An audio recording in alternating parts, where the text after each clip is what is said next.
Hello? Hi, how's it going? Hey, going fine here. How's it going with you? I'm doing great. Thank you very much for taking the time to do this interview. Um, well, these are boring times. I'm basically sitting at home. Oh yes, yeah, it is pretty much boring times for everybody. Hopefully everybody is making the best of it of what's going on with it. And with that, I mean, it's still great that you are taking this time to be able to promote this brand new album from Nightwish. Well, yeah, but I can easily talk for half an hour with you, and that's true. We just released an album, so there's even some point to it. Oh, definitely. And, along with that, I mean, with the album coming out back on the 10th of April through Nuclear Blast, I mean, I am thoroughly enjoying this album. I love the fact that it is a double album. I love the concepts that's going on throughout thematically. Even though it's not fully a concept, I love everything that's going on with it thematically and how things tie together. And it feels like a great straight-up Nightwish album, and it's great to hear that in 2020. Thank you. I mean, it is a complex album in its way that the songs they don't follow your standard structures that much, and you have to pay a lot of attention to a lot of things there. But we do have a sense that also people who like to listen to us, they are often people who are not very satisfied with the mainstream simplicity anyway.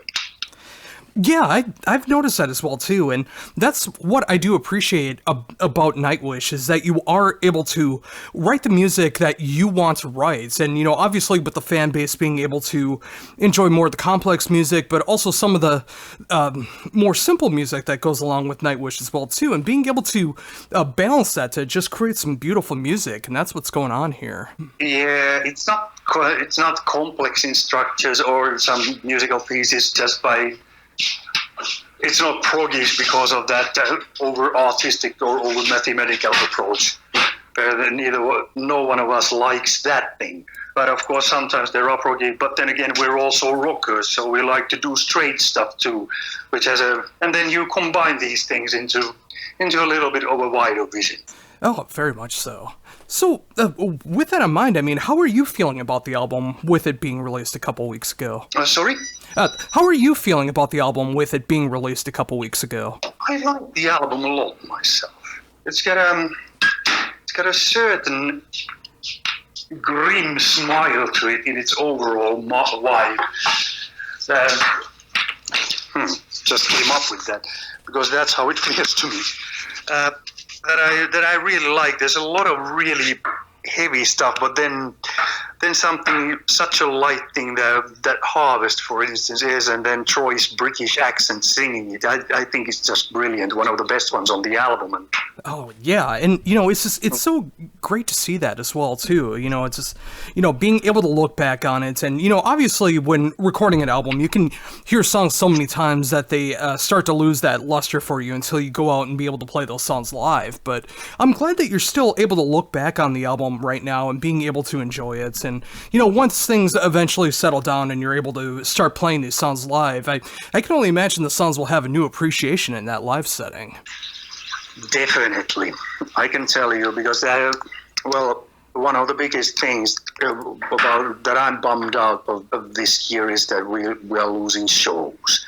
We've already lost a bunch, and summer festivals are now like under a hammer of time all the time. Every day you see some domino fall, and no one knows what's going to happen. And for all of us, that vibe that you can build with the audience when you got the bubble of let's all raise hell both sides of the stage, I guess most of us are hooked to it. Yeah, and a lot of other people in the business as well. So yeah, it's part of the life that went missing. Yeah, and it's so sad to see that right now because, with these being such dark times, I mean, a lot of people do look for solace in music and being able to go to live shows. There can be so many bad things that are going on in the world right now, but if they're able to experience live music, they're able to take that pain away for even just a few hours during a show, and unfortunately, that's all taken away from us, and so many other things, of course, in the world are taken away from us right now, and we're all just kind of struggling right now. But in the midst of all that, I'm glad to see that this album was able to still be able to be released. It didn't have to get pushed back any further or anything like that. It was able to come out during these dark times, and being able to just have Nightwish fans being able to have some new music to be able to get through all of this at home. Yeah, I mean, it would have, of course, it could have been like sensible to postpone these things, but it would have also been a hell of a bummer. And I'm fairly on the opinion that it was best to release it now because yeah, then there's basically only thing that we got left is some entertainment. We're tied to our homes and to laptops for work and all that. So yeah, I guess music can help some people quite a lot. Oh yeah, it's definitely been helping me, and every time that there is a new Nightwish album, that does seem to happen with me as well too. When I'm able to experience the band and being able to experience a new album, being able to hear these new stories that's going on, whether it be a full-on concept, whether it be themes that can be tied together, it always makes me experience different things that are going on in my mind, and they're able to help me get out of what's going on in the world right now and being able to experience something different. And it's great to see that here with Human Nature, being able to see all these different things, even though it's very related to what's going on in the world right now, especially in the past. It's great to see your guys' take on this, because it is such, it feels so grandiose the way that you show off these themes in music this time around. Thank you again. Yeah, well, it's a nice to put together music and lyrical sides that actually produce like very visual stories in people's heads. It's a strong shit. I like to be part of making it happen. Oh yeah, and along with that too, I mean, you've been outside of Nightwish, you've been a part of so many great bands and projects, and so many great things that you've been able to lend your voice or being able to play or show off your musical ability as well, instrumentation wise. And when it comes to being in Nightwish and being able to have this be the latest album, I mean, what is it like for you when you are tracking for Nightwish this time around? Tracking for Nightwish, pretty painless. I mean, I think that the bass playing, was it taking something like a day and a half, 2 days and a half? I don't even know, it was so fluid. Anyways, and again, vocal stuff was also pretty easy. Actually, I think I spent more time on the, wobbling around the yard, planning harmonies in my head than behind the mic. Oh, that's great. I mean, the fact that when it comes to like every kind of Nightwish album, I mean, I imagine that there's different ways you can look at it. Like sometimes tracking the instrumentation is a little bit harder. Sometimes it's the vocals that's a little bit harder, and it's sometimes great to be able to just like being able to sit down and think about how you're gonna approach things. And again, this time around, it's come out so great, and being able to hear you shine on a song like Endlessness, I mean, it's so great to hear that. That's the one exception where I actually had to go back. We had already there at the summer camp vocal studio. We sang the whole song in, but when we guys started to listen to it, then when they started mixing and Thomas asked me, listen to this, do you think the first verse is a bit lame? And I was, yes, it is. It has to be done again. Then I went to behind the mic again and did it in a different type of style, and realized that, okay, now I'm building a contrast where you got this more rough verse to the cool, more like clear choruses. So I had to do the second verse again also. But I think it took like about an hour and a half to record the whole thing in. Oh, that's incredible. I mean, you always hear stories about how sometimes songs for tracking it, even if it's completely down what is going to be recorded on there, sometimes it can take days or weeks, even months to be able to get the right take on everything. The fact that it took like an hour and a half to be able to redo everything and make it sound the way that it does on record, that's incredible. Yeah, but I only redid the verses. Yeah, I have to find the glue how to build the right contrast to it. So, and that was found, and then when I found it, the rest of the vocal work was pretty easy and fluid. Oh, I can imagine so. I mean, with you being able to shine so much on that song, and then, of course, being able to vocally add everything that you else do throughout the album. I mean, it's glad. I'm so glad to still see that in Nightwish. You know, being able to trade off vocals and being able to have the right representation vocally when it's needed. Yeah, and this piles of harmonies that we did now with Troy and Flo, they were really like fun. A nice thing. We've had this arsenal in the band for a while. And we started using it on Decades tour because we figured we could give with these three voices, if we put in live three voice harmonies, we give a nice punch to those oldies that we were doing on Decades tour. It sounded so great, so the whole thing that we got to do it more on this album. And now it's in quite a lot of places. But it's really nice to do it with your own group because then you get a color, you get a bunch of different colored voices. You put them together, and you get a sound that is also unique to the band. Oh, very much so. So, you know, with that in mind, I mean, of course, being able to have Floor, being able to have Troy, being able to add their vocals to it. I mean, what was that like when you heard that for the first time? All three of you being able to show off that vocal repertoire. Well, I've been aware of it for quite a while. But of course, with this album, there was something like, you know, the little bits of a cappella that were written for the ending of How's the Heart. I wrote that a cappella thing. And then, of course, hearing it, like how it sounded when it's ready, was really great. I was like, oh, this is brilliant. And when everybody's got their own voice and they move in different levels. Oh, that's just, it's so cool to see that. And, you know, just how seamless this album did come together. And, you know, it's, again, you know, just thinking about, like, the timing with this coming out, and obviously with plans being put on hold right now, hopefully everything eventually will come back in time. And, yeah, it's just, I keep listening to this album, and I keep thinking about that live experience, because Nightwish is just known for putting on such incredible shows, be it the Decades tour, being able to promote this new album on tour when that eventually happens. I mean, whatever the case is, it's always going to be a great show, and now with a little more preparation time, being able to think about shows in the future, and I'm just imagining how great these songs are going to come off in that live setting mixed with the older songs and just putting on an incredible night every time that you play going forward. Yeah, I have a feeling we've been using pretty impressive live setups with pyros and screens and all that. I don't think we're going to be going back with those, but I think that what the extra punch is going to be when the band will able to be do shows again. That's going to give a really good extra kick from the band side. And when the people actually can get out and can come to the shows, I think we shall raise some serious hell when that finally happens. Oh, and I can't wait for that too. I mean, when I get the opportunity to be able to see you again, and just being able to hear these songs, being able to hear the classic songs, everything, you know, everything in between. You know, it's going to be so refreshing to be able to hear these songs after being away from being able to hear live music for this period of time, and however long it's going to be going in the future. Yeah, however long, but have to get there. Oh, definitely.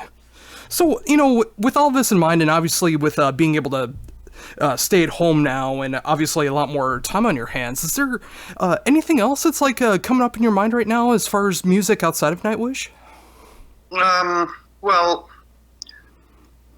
been playing a lot and be coming up with some new ideas, and also had this idea that with the solo group we might be getting together to do some little bit of a riff, like a, you know, workshop, and put in some new stuff for that thing too, because, well, when I did the solo album last year, got the English version out this January, the whole project kind of grew out the band out of it. We had a really good time together and did a little bit of shows and all that, and so that thing is probably going to be happening as well.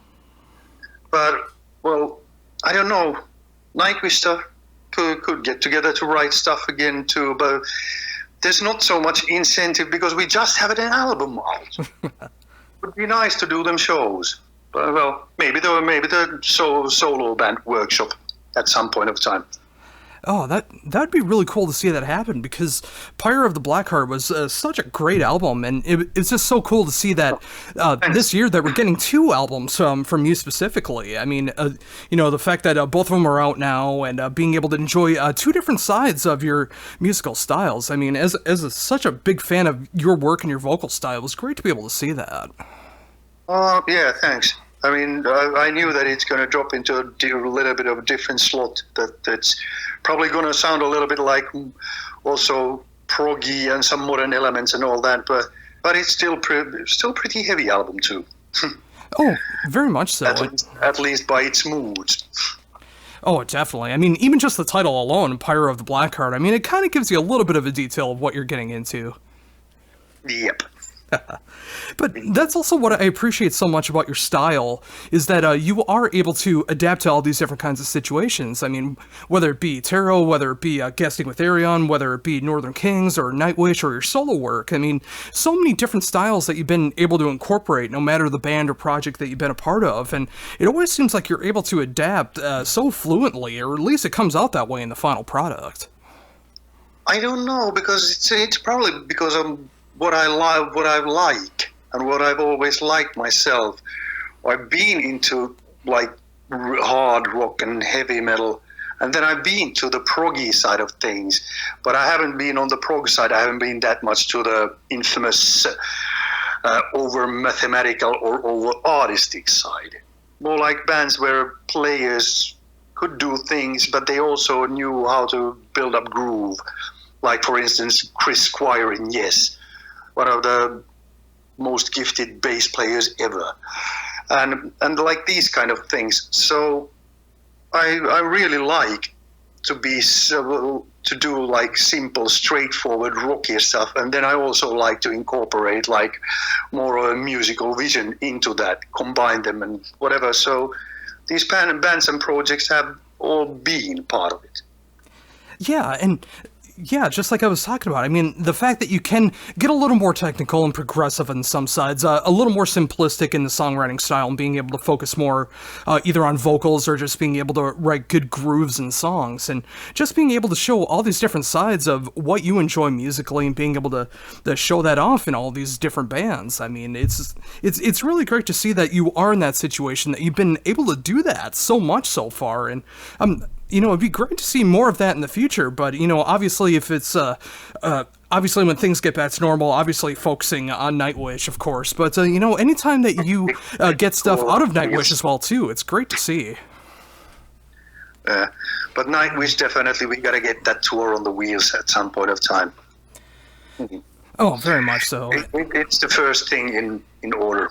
Yeah, and again with that, so, just like I'm just imagining how that live show is going to be, and yeah, talked about it a couple times already, but just that I can just imagine for you that first time that you're able to get up on the stage after all of this is done and being able to go into the first song. It's just, I can only imagine the incredible feeling that's going to be for all of you on stage and everyone in the crowd being able to know that live music is back. Yeah, fuck, I can imagine that too.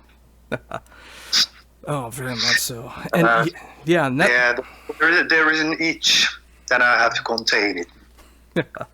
Yeah, and that's obviously one of the unfortunate things that are going on right now, but another way I try to look at it too, especially when you have the creative mind, is, if you have any ideas that, for riffs or songs or potential bands or products, I mean, this is like the perfect time to be able to work on those, since we're at home right now, and just if you have any of those ideas and being able to work on those songs, it's just like hopefully something like that can come forward with that. And the fact that you are thinking about that workshop with your solo work, I mean, I think that's going to be incredible to work on, and obviously being able to keep the chops up with Nightwish and anything else that you got going on. Yeah, well, there's been this kind of a paralyzed state of mind watching all this happen and all that, and I've been playing a lot. I've been coming up with a lot of ideas and done some quick demo with an acoustic and a voice to some iPhone or iPad and all that, but I haven't really gotten to record. My studio is a little bit under renovation, and then this like following the world fall apart is, you get kind of stunned even. But I think this has been going on enough. This just looking at it, have to start doing something, or otherwise, gonna start getting cabin fever. Yeah, and I can imagine for the creative mind, that cabinet fever could eventually set in, and you just want to be able to itch some kind of scratch, just being able to work on some kind of music in some way. And yeah, I mean, whether it be being able to do some studio renovation, or working with what you have right now, or even just keeping it in your mind, being able to work on new techniques or songs or anything that you got going on, just being able to keep up that creativity and artistic vision that you are so capable of doing. And I'm glad to see that you are doing at least some of that right now. Well, some. But there's been a lot of lazy time with the PlayStation too. I have to admit. Also being a PlayStation fan, I've been doing a lot of that myself. Yeah. So what are you playing then? I've been playing this kind of even could say kiddie, Ni no Kuni 2, a role-playing game. Oh, yes. Yeah. But I like that thing. There's at points you travel with your army and beat up other armies or beasts or robbers, and at other times you do your basic dungeon crawling, and then at other times you build your own kingdom. It's a big one. It's been good for this kind of lazy times. Oh, definitely. Yeah, I've heard a lot of good things about Ni no Kuni 2. I haven't gotten the chance to play it yet, but after hearing that, I mean, it sounds like it'd be very much up my alley to check it out. It is, and then the strategic elements, they're not in any way too heavy. It's something that you can get into very easily. Oh, very cool. Yeah, I think I'm going to have to look into that. So I'm going to look at the PlayStation Store and see how much it's going for and see if I should pick it up. Yeah, I mean, being able to see all those different sides that's going on there, like RPG, the dungeon crawling, being able to level up. I mean, that sounds right up my alley. Okay, yeah, but it's been fun. Oh, I recommend. Awesome. Oh, so cool. And, I think with that, obviously with the press day going on right now, I know you got a lot going on, and then being able to get back to being able to play, be it musically or on PlayStation, whatever the case is. So with that, I thank you again for taking the time to be able to talk to me about everything you got going on right now. Being able to release the new Nightwish album a couple weeks back, your solo album, of course, coming back, or being released here in America back in January, everything to hopefully look forward to in the future, giving me a recommendation there with Ni no Kuni 2, and just being able to talk to you. It was a great time being able to talk to you. Okay, thanks, mate. It was good talking to you. Oh, awesome. Before we're done, is there anything else you'd like to mention that I hadn't brought up yet? Oh man, I don't know. Well, I don't know. As a recommendation, I had one listen through about also of the new Catatonia album. Oh, yes. Sounded very interesting. I think I need to do another listening session after this. Yeah, it's a very different direction for Catatonia, but I really like the direction that they're going in. I think, especially as a cohesive album, I really like the direction they're going in right now. Yeah, and I really love like I said, I like the machinery and band thing combined.